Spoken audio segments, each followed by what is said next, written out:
Hey, I'm Jordan with SomerKnight's Cosplay. I'm Dani, also known as Makeup Mistress. We're going to talk today about some cosplay tips and stuff, and Danny's going to go over some of our makeup stuff and about our wigs. So, Danny, tell us about your cosplay experience real quick. So, cosplay for me started right after college. I went to college, got a degree in theater with a primary focus in costuming, hair, and makeup. And right out of college, realized that I was not heading toward the career that I wanted. I really wasn't sure what I wanted to do. So I left theater. I did really miss costuming though, and it had been such a big part of my life. About a year after I graduated, I went to my first convention, which was, I can't remember what it was called. But it was in Somerset. It was a horror convention in Somerset. Let's see. Dead Winter. Dead Winter. I actually worked there. Oh, what? I said I was actually working that convention. Were you really? Oh, wow. Huh. So that was the first one that I went to, and I thought, well, I need to dress up. I need to do something. Didn't have a whole lot of money to put into anything, so I literally ran into my closet, grabbed a bunch of stuff, started throwing things together, and managed to come up with some semblance of my version of a Little Red Riding Hood. It was awful. I made my husband, the big bad wolf, did prosthetics and added the hair to his face and everything, and it looked really good at first, but then as he sweated as we went on through the day, hair started falling off, and by the end of it, he looked like a dog with mange. Sorry, Wes, if you're watching this, it was pretty bad. But all of that really sparked my interest.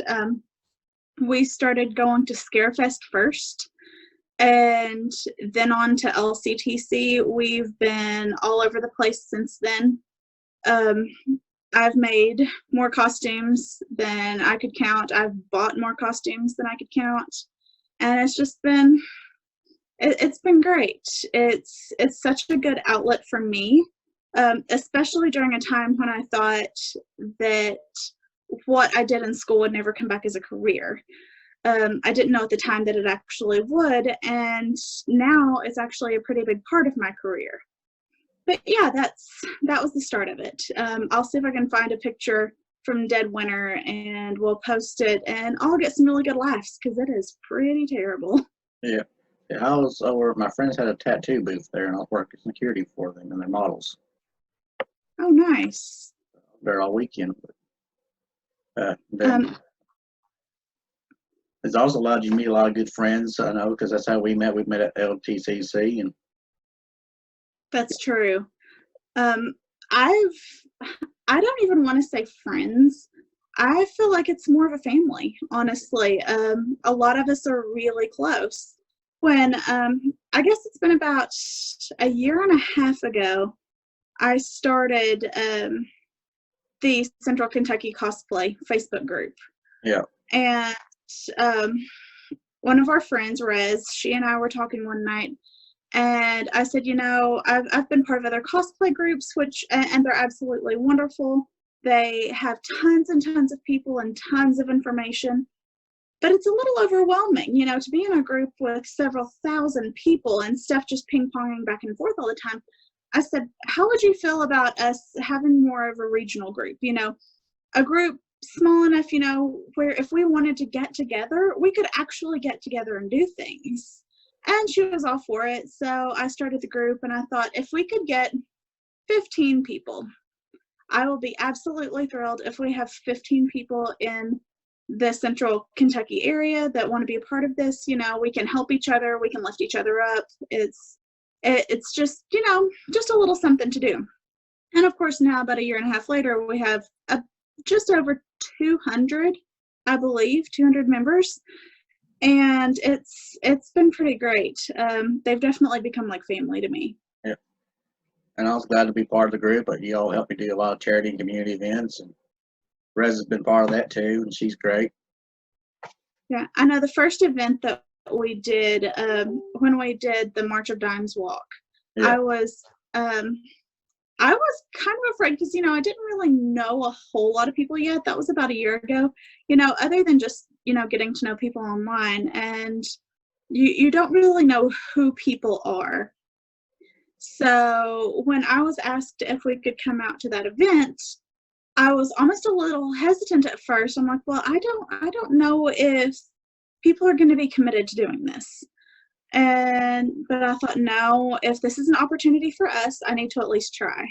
And we had such a great group out there that day. I mean, that was my, I had been doing cosplay for several years at this point, and that was really a turnaround moment for me when we got to use it for something good. Yeah. Even though there were a lot of small children that thought you were Batman. Yeah. I just remember my mask falling off a little bit and it looked like I had a stroke there for a few photos. You were there to help me put it back on. Then we had Adam helping pick those little kids up. That was the best thing ever. Oh my gosh. I've got that on video somewhere. That was my favorite moment of the entire day, was when he just picked that little girl up and finished the race. And that right there, I mean, that's just such a good example of what it's all about and what we're here for. Yeah. And here I am just sort of like, okay, I got to make sure these little kids don't trip over this brick. But yeah, that was a great time. It was a good time. Then see, we've also done you all helped me done the Taste of Somerset and that the opening of Juice McGee's comic book cavalcade. Which is now Taste of Somerset was the very first time that I have ever done something where I was not either an evil character or just a straight up villain. So that was an odd one for me. That was a crash course in how to be a princess. I still don't think I'm ready to be a princess, but hey, it got some smiles, so it was worth it. There's also a crash course how to get lost in Somerset. That's true, and that makes absolutely no sense to me. I've spent half my life there, and I still couldn't find the stinking rec center. Okay, you want to tell us some things you learned from doing cons and everything? Some like cosplay tips picked up over the years? One of my big takeaways, especially here recently, is be whatever you want to be. It doesn't matter if you don't feel like you're the right size or the right style or you don't look like a specific character. If you want to be something, be it. Screw what everybody else thinks. I mean, I remember seeing a post for a large con one time saying something about there being too many like Harley Quinns and Jokers or something like that. And it really annoyed me because I'm like, well, if someone is taking the time to cosplay a character, that means they love the character. And if that many people love a character, then good for them. Or on the opposite side of that, I have a really big habit of doing very unknown characters.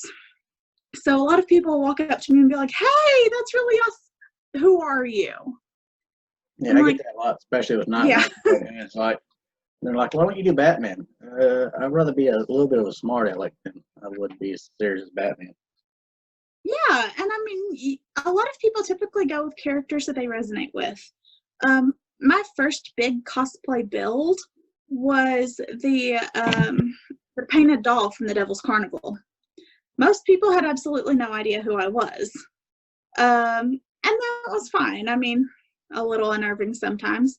There was another Scarefest where, which I obviously love Terrence Zdunich's work, between the Devil's Carnival and Repo the Genetic Opera.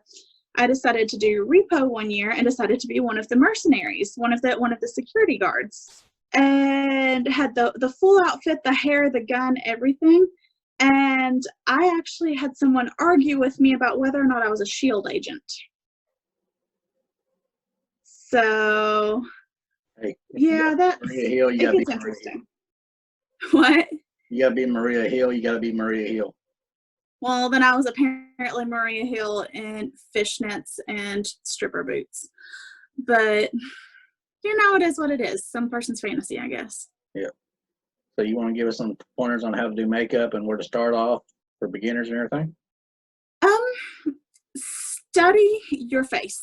I know that sounds really strange, but makeup is going to look different based on your face shape. So really take into consideration placement of products, especially if you're trying to look like a specific character. Honestly, it's kind of hard to explain just talking about it. It's with makeup, it's really more of show and tell. I mean, I could show you how to do things if I had a model here, but my model's in there watching TV and she refuses to come out of her room. So I would say that in terms of wigs, I will say don't cut wigs unless you know how to cut hair. You can ruin a good wig very quickly. Also, know the typical care routine for your wig. If it is a full synthetic, don't put heat on it. If it's heat resistant, you can try to put heat on it, but just use the absolute lowest setting possible and work your way up from there. Another really good way to set styles into wigs is to steam them, like actually with a steamer like you would use on clothes. Yeah. I've done that before too. And a lot of it's really just trial and error and patience. This one that I have on right now, I actually haven't done a single thing to it yet other than take it out of the box, shake it out, and put it on a wig stand where it's been for probably about a month. I do have a lot of plans for this one. This is one I'd been wanting for a while that I knew I was going to spend a decent amount of money on. So I've got 3 or 4 characters that are going to be specific to this wig that I'm pretty excited about. Wait, everything I've learned about wigs so far has come from you, and I still have you on my wig, so. Yeah, I feel like a lot of what I have taught you has been how to glue it down. And use hairspray. Yes. And Josh. And you do good with it. You do really good with it. You picked up quick. See, I think you get a little bit too much enjoyment in brushing my hair when I have a wig on. I just really love your Witcher wig. That one's fun to play with. Yep, we'll have to play with that here soon whenever this quarantine lifts. Yeah, and when you get the rest of that costume, we'll do some finishing touches on it, and yeah, we'll get you photo ready. Yeah. Then I think Rez, like I said earlier when we talked privately, that our friend Rez is going to help do our makeup for that photo shoot. So nice. She'll probably enjoy that. Oh yeah, she definitely will. That's a really fun thing about this group too, is with CKC, a lot of us get together and help each other with different things. I mean, it's really common for us to do each other's makeup or each other's photos or each other's wigs. You know, it's a good community, and it's something that I'm really glad to be a part of. Yeah, I just wish our con season wasn't going to be so cramped together this year. That's true, but I guess if it keeps everybody safe, we can't complain too much. Yeah. I mean, we can complain. It's just not going to do us any good. No, not really. It's looking like September and August are going to be cramped to actually do all these cons at once. Yeah, if they even happen then, you know. Yeah. Honestly, we've pretty much cleared our con schedule until 2021, just to be on the safe side. So, but I had 4 new cosplays planned for this year. I'm really glad that I decided to go ahead and take one to the comic book shop when we did that grand opening. So I did get to wear one of them this year. Yeah, and then the other 3 I'll just, my Mary Marvel. I do still have quite a bit of work to do on Mary Marvel. I want to do the armor, like the belt and a couple of other matching pieces, and I really want to work on some shoes too. But that trial run wasn't half bad. You look great. I'll make sure to share those at the end. Yeah. My others that I had for this year that I've been working on, one of them actually came sort of as a joke because a little girl at Corrigan's school told me one day that I looked like Mother Gothel. And at first, I was a little taken aback. I was like, is that an insult? And then I realized, no, I had very dark curly hair, and I'm a mom. I look like Mother Gothel. I don't know who, So, what? I don't know who Mother Gothel is. So. She's the evil mother villain from Rapunzel from Tangled. Uh, Yeah. So here I am back to doing villains again. I've also been working on the bearded lady from The Greatest Showman, which has been a lot of fun. I'm still waiting on the corset for that one. That one's been kind of a long process just because it is custom made. And so I'm pretty excited for that one. And then I was also going to do, and the entire reason I bought this wig to begin with was I have a completed Rose costume from Titanic. And that's the one character that I've always wanted to do and had never got around to it, typically just because it was too much money. And I just got really lucky and found everything that I needed. And yeah, that's probably my biggest disappointment for LCTC2 is the fact that I just didn't get to take my new cosplays. Well, at least with it being postponed, at least it gives me time to get some of mine done. That's true. I finally got that my second version of Witcher almost done. I just got to work on the wig and get my sword together, and hopefully my first one will be in from Pro Cosplay here shortly. What else did I have planned this year? Did my Easter jackalope, which was just kind of a joke that got taken a little too far. If our That friends, one was fun though. if our friend Adam's watching, I will come over and hug you one day as a jackalope. Yeah, he's either gonna cry or punch you in the face or both. It'd be worth it. Well, just let me know when you do it. I'll be there to film. I think you and Ashley both will probably be laughing. Or you know what you could do, especially since we have social distancing rules, just go to his house but stand like 50 feet away from the house and just stand there and wait until he walks past a window. Hold the boom box up. Yes. Oh, 70s movie. That'd be great. I'm pretty sure he has a gun. So I'm pretty sure he has a bunch. I probably wasn't any of my favorite, but see, I also was hoping to get a new Deadpool costume this year in at some time. Because my one I have now is all leather and vinyl, and it's kind of suffocates you once you start getting hot. I can imagine. I mean, I have a few costumes that are incredibly uncomfortable. My Megamind was incredibly uncomfortable. And I've got a few other ones that are almost unbearable that I'll do for pictures, but I definitely would not do for conventions. Say, like you said before, I am the king of layers. Yeah. That is the truth. See, Batman Who Laughs has 4. Jon Snow has, 3 or 4? Yeah. Danny's also the one that did my awesome Jon Snow photos in the snow. I'll share some of those later, too. That was a lot of fun, except for the fact that I kept telling you to be serious, and then I would say something dumb and you would start laughing. Yeah, I'm trying not to hard stay in character there. But the story behind that is, where I live in Somerset, we rarely ever get snow. And one day it just snowed a bunch. I was like, I gotta get photos of this. And Dani was the only one willing to come down and do photos with me because she's on the way to Somerset anyway. So we got a few Jon Snow in the snow, which I've been trying to do for a few years now. So. Maybe eventually we'll get more snow and we'll be able to do some more.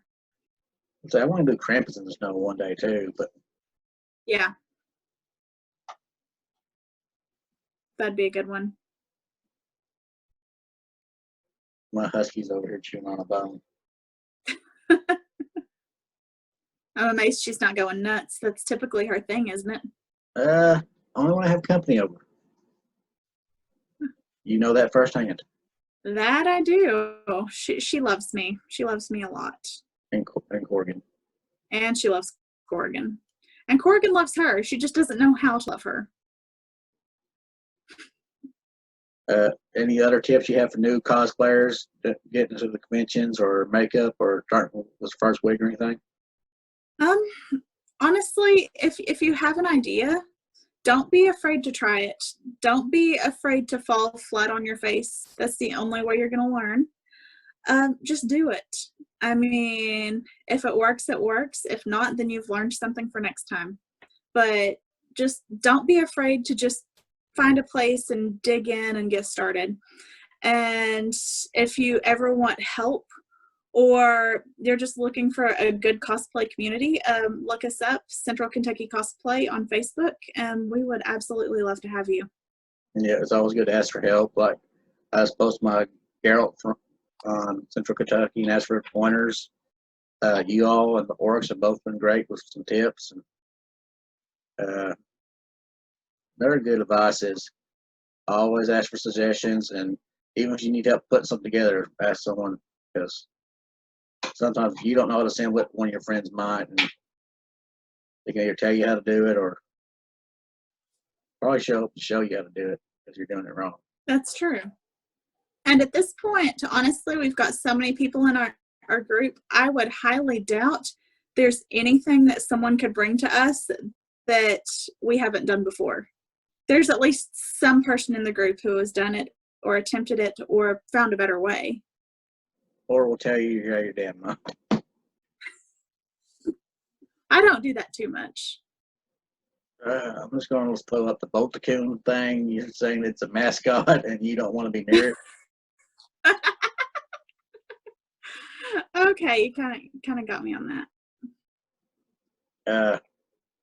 I know one tip Danny's giving me about wigs is don't be afraid to spend money on them, because you're better off buying $50 to $60 to $80 wig over a $20 wig, because trust me, it looks a lot better, and they usually last a little bit Always longer. go for lace front. Yes. Yep. Always go for lace front. Trust me, you have to look it up if you don't know what it is, because I had to. Or you can always just message me. I'm always happy to answer any questions and help pick out wigs. I've actually done that a lot for other people. They'll tell me what character they're doing or what type of wig they're looking for, and 15 minutes on Amazon, and I'll send them a link to what they need to buy. I should just be a professional wig shopper. I wish there was money in that, because that's apparently one of my new favorite pastimes. So you guys look, how's this wig look? And you're like, no. Yeah, you know I'm honest with you. And finally, about 3 later, okay, that's a good one. You did good. Or if 3 later I still don't like it, I just send you a link to the one I want you to buy. Yeah, that works too. I've done that before too. Let's see. Trying to think of something else we can talk about. Do you have any events going on at Whitehall here for recent? I know y'all are hoping to open here soon again, aren't you? So we don't have an open date set yet, just because we don't know where we're going with the whole pandemic and everything. But we are doing a ton of stuff on our Facebook page. We're doing virtual tours. We're doing videos. I actually just posted a video about an hour or so ago that was our tour guides talking about their favorite stories and their favorite experiences, and it's actually pretty funny. So check out the Whitehall State Historic Site page and just see what we're up to. We'll be keeping that up at least until the pandemic is over, and honestly, we'll probably just keep it up forever, because we've had a lot of fun putting together content for that. No, you're still doing giveaways on your Facebook page? Yes, every Wednesday we do a giveaway for 2 free tour tickets. And of course, those will go into effect for the 2020 season, possibly 2021. It really depends on when we end up opening. And the contests are different every week. Right now we have a like and share contest going on. We'll do trivia, we'll do scavenger hunt kind of things. So yeah, we just do something different every single week, and we've had a lot of fun with it. Well, I think that about covers it, Dani. Thank you for being on our interview today. Well, thank you so much for having me. Once again, I'm Jordan with SomerKnight Cosplay. And I'm Dani, the makeup mistress. Thank you all for joining us.